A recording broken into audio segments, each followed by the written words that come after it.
Yasikilize vizuri wewe kijana ambaye hujaoa.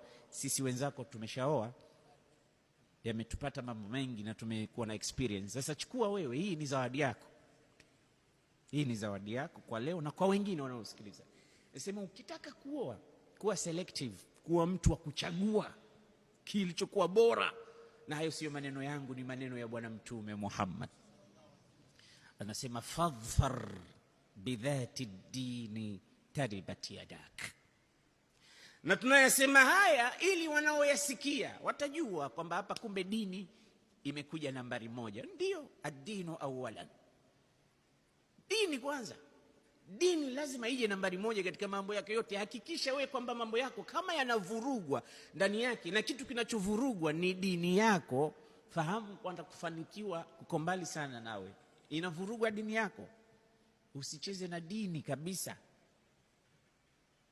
Sasa Mtume anasema chagua mwenye dini, fadhfar bidhati dini taribat yadak. Utafanikiwa, utafaidika, mikono yako itakipata kitu chenye neema na baraka. Kwa hiyo kwanza, kijana wa Kiislamu, haona ukutana nao kwenye Facebook na Insta na nini na mambo mengineyo yote, angalia mwenye dini, na huko ni wachache sana tulokuwa na dini.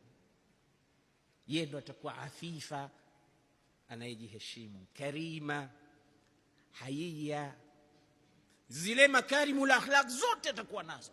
Ndio maana katika ile aya ar-rijalu qawwamuna 'ala an-nisa'i bima faddala Allahu ba'dahum 'ala ba'd wa bima anfaqu min amwalihim fassalihatu, wanawake wema, qanitatun, ni wale wacha Mungu, hafidhatun, ni wale wenye kuhifadhi alghaibi bima hafidha Allah.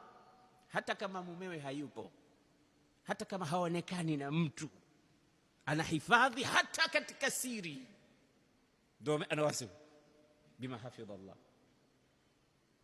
ndio salihat. Sasa tafute salihat, kusudia hasa.